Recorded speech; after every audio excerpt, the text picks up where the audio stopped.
Hello and welcome to let's improve. আমি তোমাদের English educator Shraddha ma'am. 2026-এ তোমরা পরীক্ষা দিয়েছো, মাধ্যমিক পরীক্ষা, এন্ড আশা করি তোমাদের এই টাইমের মধ্যে যখন আমি এই ভিডিওটা আপলোড করছি একটা কুল ডাউন পিরিয়ড তোমরা পেয়ে গেছো। এবার আমরা আস্তে আস্তে এগোবো ক্লাস 11 এর দিকে। কেন কি 11-এ তোমরা যেটা তোমরা দেখতে পাচ্ছ, মাধ্যমিক থেকে মানে তোমরা সিম্পলি মাধ্যমিক থেকে এখন হায়ার সেকেন্ডারিতে তোমরা যাচ্ছ, এবং সেখানে পড়াশোনার দিকটা, প্যাটার্নটা, ধরনটা সবই কিন্তু একটু একটু হলেও চেঞ্জ হচ্ছে, এবং সেইটা নিয়ে আজকে আমরা কথা বলবো আজকের ভিডিওতে। মেইনলি এটা সিলেবাসের ভিডিও, বাট এটার সাথে সাথে আমি তোমাদেরকে আরো কিছু ইনফরমেশন এটার মধ্যে প্রোভাইড করব, যেখানটা তোমরা জানতে পারবে কত মার্কস থাকছে তোমরা, এবং কি কি আলটিমেটলি ইংলিশটাই তোমরা পড়বে ফর 6 মান্থ। একটা কথা তোমাদেরকে বলে দিই, তোমরা কিন্তু এতদিন ক্লাস 10 অব্দি সারা বছর পর গিয়ে কিন্তু পরীক্ষায় বসতে, সারা বছর পড়াশোনার পরে তোমরা একটা পরীক্ষা দিচ্ছিলে, সেখান থেকে তোমরা যাচ্ছিলে আরেকটা ক্লাসে। এবার যে ব্যাপারটা হচ্ছে, তোমাদের কিন্তু সেমিস্টার ওয়াইজ হচ্ছে, যেখানে 6 মাস অন্তর অন্তরে তোমাদের সেমিস্টারটা চেঞ্জ হচ্ছে। অর্থাৎ কি 6 মাস কিন্তু চোখের নিমিষেই কিন্তু চলে যাবে। এটা কিন্তু তোমাদের প্রত্যেকটা মানুষ, প্রত্যেকটা স্টুডেন্ট এই মুহূর্তে যারা যারা ক্লাস 11-এ উঠছো, ডাব্লিউবি সিএইচএসসি বোর্ডের আন্ডারে পড়ছো, এটা কিন্তু তোমাদেরকে মাথায় রাখতে হবে। তুমি দেখবে কিছুদিনের মধ্যেই তোমার 1 মাস 2 মাস বই, তারপরে একটু স্কুল হতে হতেই দেখবে তোমার ফার্স্ট সেমিস্টার চলে এলো। তাই জন্য নিজেকে কিন্তু প্রস্তুত রাখতে হবে। ইংলিশ তুমি চাই সায়েন্স, আর্টস, কমার্স যাই নাও না কেন, যেটাই করছো না কেন, ইংলিশ তোমার পিছা ছাড়ছে না, ইংলিশ তোমাকে কিন্তু পড়তেই হবে। তাহলে চলো দেখে নিই কিভাবে তোমাদের ইংলিশটা থাকবে সেমিস্টার 1-তে। তাহলে এটা হচ্ছে আমাদের সিলেবাস, এবং ইংলিশ সিলেবাসে আমরা দেখছি শুরুতে আমরা দেখছি প্রোজ, গল্প। যেখানে তোমরা মাধ্যমিক যেটা দিয়ে শুরু করেছিলে আর কে নারায়ণের ফাদার্স হেল্প, ঠিক সেরকমই ক্লাস 11-এ আমরা আর কে নারায়ণের প্রথম জিনিসটাই পাচ্ছি। সেটা হচ্ছে কি, সেটা হচ্ছে আমাদের অ্যান অ্যাস্ট্রোলজার্স ডে, খুব সুন্দর একটা গল্প, সেটা আমরা পড়বো। দ্বিতীয়তে আসছে কি, স্বামী অ্যান্ড মাদার ওয়ারশিপ। এটা কি হচ্ছে, এটাও একটা খুব সুন্দর রিলিজিয়াস অ্যাসপেক্ট আছে, মূর্তি পুজো আছে, খুব সুন্দরভাবে জিনিসটাকে তুলে ধরা হয়েছে। এখানে মাদার বলতে মা কালীকে আমরা বোঝাচ্ছি। অমরনাথ সিমিলার এরকম একটা গল্প আছে, এবং মডেল মিলিনিয়ার আছে, এটা পরবর্তীকালে কিন্তু অ্যাড করা হয়েছে।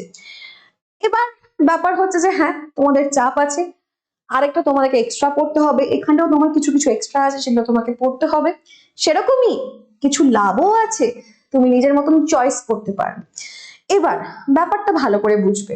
ভাবো পশ্চিমবঙ্গে অনেক স্কুল আছে, তাই তো, লাখ লাখ স্টুডেন্ট আছে যারা ক্লাস 11-এ উঠেছে, অনেক টিচার আছে যারা নিজেদের মতন করে পড়াচ্ছে, কিন্তু যেখানে তোমার চয়েস আছে সেটা তুমি কিন্তু খুব ইজিলি এখান থেকে চুজ করতে পারবে। তাহলে আমি যখন তোমাদেরকে পড়াবো তখন আমি তোমাদেরকে এভরিথিং পড়াবো, তুমি যখন পড়বে তখন তুমি সবটা পড়ে দেখবে তোমার সুবিধা মতন, তখন তুমি গ্র্যাব করো যে তোমার কোনটা পছন্দ হচ্ছে। চলে আসি ভার্সে, অর্থাৎ কি পোয়েট্রিতে। পোয়েট্রিতে তুমি যদি দেখো, তাহলে আমরা প্রথমে পাচ্ছি কম্পোজ অপন ওয়েস্টমিনিস্টার ব্রিজ, খুব সুন্দর একটা গল্প, পোয়েম, ব্যান্ডেল সেলার সরোজিনী নাইডুর লেখা একটা মেয়ের জীবনকালীন নিয়ে এই কথাটা। তুমি একটা পুরো সুন্দর একটা পোয়েম দেখতে পাচ্ছ, তার ছোটবেলা, তার অ্যাডোলেন্স এজ, বিয়ের আগের মুহূর্ত এবং বিয়ের পরের মুহূর্ত, খুব সুন্দরভাবে একটা নারীর জীবনের মধ্যে সেই চেঞ্জেস গুলোকে খুব সুন্দরভাবে ধরেছেন সরোজিনী নাইডু। এবং শেষে আমরা দেখতে পাচ্ছি দ্য সেকেন্ড কামিং, ডাব্লিউবি ইস্টের লেখা, খুব সুন্দর একটা লেখা, এটা আমরা পড়বো আমার ক্লাসে। অ্যান্ড এগুলো পড়তে কতখানি টাইম আমি তোমাদেরকে লাগাবো সেটা আমি তোমাদেরকে এখন বলে দিচ্ছি। বাট তার আগে আমরা চলে যাই ইউনিট 3-তে, যেখানে তোমাদেরকে বেশ কিছু ড্রামা অর্থাৎ প্লে, শেক্সপিয়ারের লেখা, মানে র্যাপিড রিডার, এটা তোমাদেরকে পড়তে হবে। যেখানে তুমি দেখছো Macbeth, Othello, as you like it. এবার তোমাকে আমি বলে দিই যে শেক্সপিয়ারের পুরো মানে জীবনে সে যতগুলো রাইটিং লিখেছে, যা যা লিখেছে, তার মধ্যে থেকে 4টা ফেমাস ট্র্যাজেডি সে লিখেছে, দারুণ সুন্দর ট্র্যাজেডি লিখেছে। তার মধ্যে থেকে 2টো তোমরা এখানে পড়তে পারবে, সেটা হচ্ছে ম্যাকবেথ, দারুণ ট্র্যাজেডি একটা, আর হচ্ছে ওথেলো। ঠিক আছে, আরো 2টো হচ্ছে কি, হ্যামলেট, আর একটা হচ্ছে কিং লিয়ার। তো তোমরা যদি এটা জেনে থাকে তাহলে তুমি অবশ্যই কিন্তু কমেন্টে জানিয়ে যে তুমি জানতে। ঠিক আছে, তাহলে এই 4টার মধ্যে তোমরা কিন্তু 2টো এই ক্লাস 11-এ পড়তে পারবে। এর সাথেও দেখো 2টো বোর্ড পরে এক্সট্রা অ্যাড করেছে তোমাদের জন্য, সেটা হচ্ছে the story of an hour আর হচ্ছে ওপেন উইন্ডো এইটা। তাহলে এইগুলো আমরা কিন্তু ওভারঅল কমপ্লিট করব। এবার এগুলো দেখে মনে হচ্ছে অনেক গ্রামারও থাকবে, আরো অনেক কিছু থাকবে, তাহলে এগুলো কিভাবে কমপ্লিট হবে দেখো। 4টে আমাদের প্রোজ আছে, মানে গল্প আছে, খুব বেশি হলে 8 দিন লাগবে কমপ্লিট করতে, ঠিক আছে? এটা আমি কেন বলছি, আমি একটা রিজন দিচ্ছি।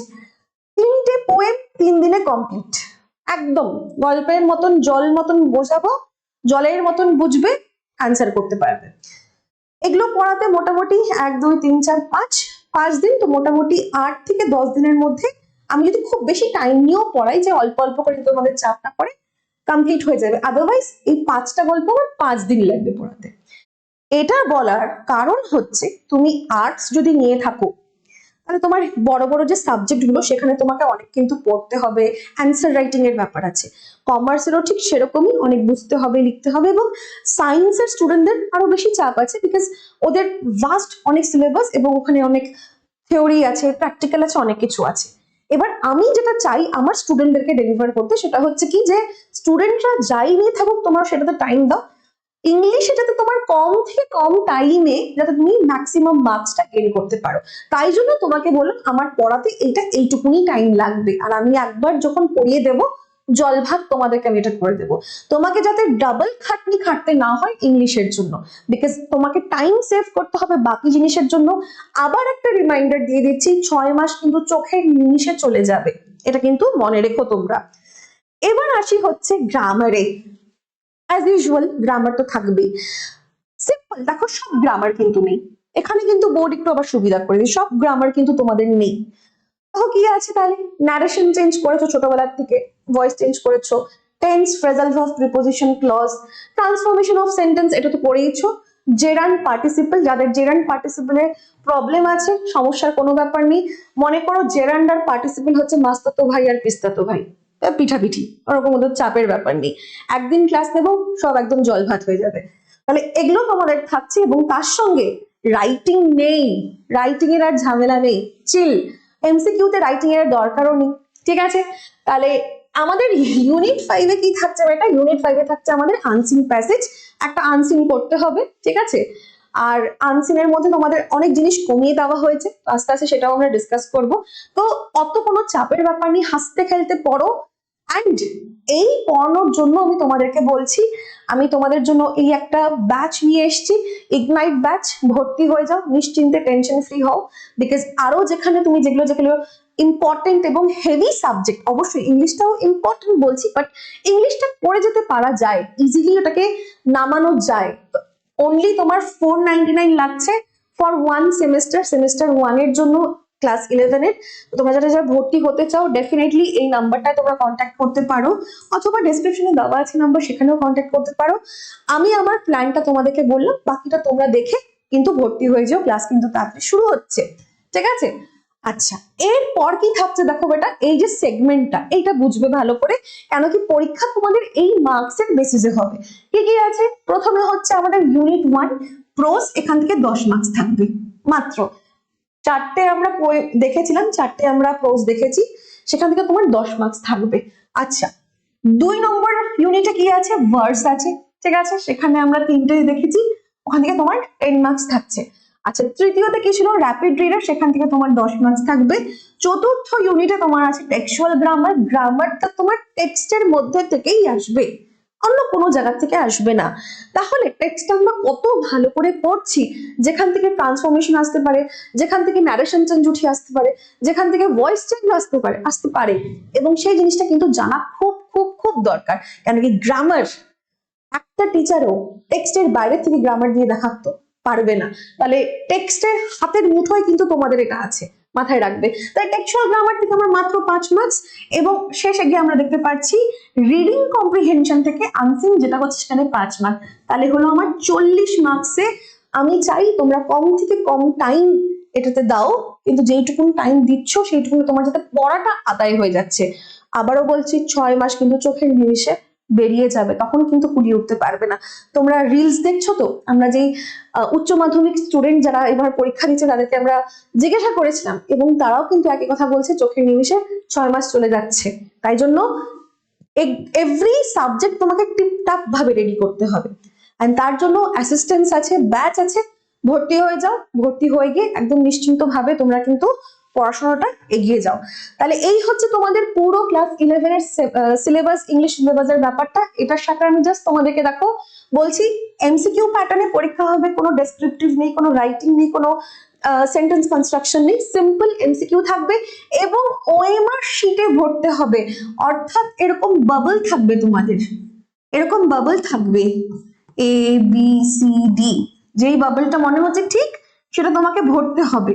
হ্যাঁ, এবার তোমরা প্রথম পরীক্ষা দিচ্ছ, এই প্রথম পরীক্ষায় হতে পারে যে তুমি বাবলটা একটু ভুলভাল বা একটু ঠিকঠাক ভাবে ফিল করলে না, বাট আমি সবাইকে বলবো যেটা করে, আমি দিয়েও দেবো ক্লাসে তোমাদেরকে প্র্যাকটিস করার জন্য। কিন্তু এটা তোমরা যদি না করছো তাহলে হতে পারে তোমাদের যে স্কুলের টিচার যারা চেক করবে তারা মার্জনা করতে পারে, কিন্তু পরবর্তীকালে যখন মেশিনে চেক হবে অন্য সেমিস্টারে, তখন যেন এটা কিন্তু হবে না। কেন কি, মেশিন তো বুঝবে না, মেশিন তো তোমার গাফিলতি বুঝবে না।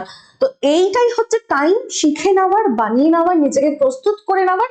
এখনই ভাবা করে নিও, ঠিক আছে? তাহলে এইভাবে ওএমআর শিট তোমাকে ভরতে হবে। এবং পরবর্তীকালেও যখন তুমি পরীক্ষা দিচ্ছ কোনো একটা কম্পিটিটিভ পরীক্ষা, যদি ওটা সিবিটি ভাবে যদি না হয়, আর সিবিটি মানে হচ্ছে কম্পিউটার বেসড টেস্ট, যদি না হয় তাহলে কিন্তু অনলি অ্যান্ড অনলি ওএমআর শিটে কিন্তু পরীক্ষা হয়। তাহলে তুমি নিজেকে আস্তে আস্তে সেটার জন্য প্রস্তুতি করে নিচ্ছ ইনডিরেক্টলি দেখতে গেলে। তাহলে কোনোটাতেই ক্ষতি নেই, সবটাতেই লাভ আছে। ভালো করে পড়ো অ্যান্ড এই চ্যানেলটাকে ভালো করে সাবস্ক্রাইব করো, কেন কি 11 এর ইংলিশের আরো কন্টেন্ট কিন্তু এই চ্যানেলে আমি পোস্ট করব। তাহলে দাঁড়ো, দেখা হচ্ছে। এবং যারা যারা ভর্তি হতে চাও, বেশি টাইম না নিয়ে তোমরা কিন্তু ভর্তিটা হয়েছো, ঠিক আছে? তাহলে দেখা হচ্ছে পরের একটি ভিডিওতে। Bye bye.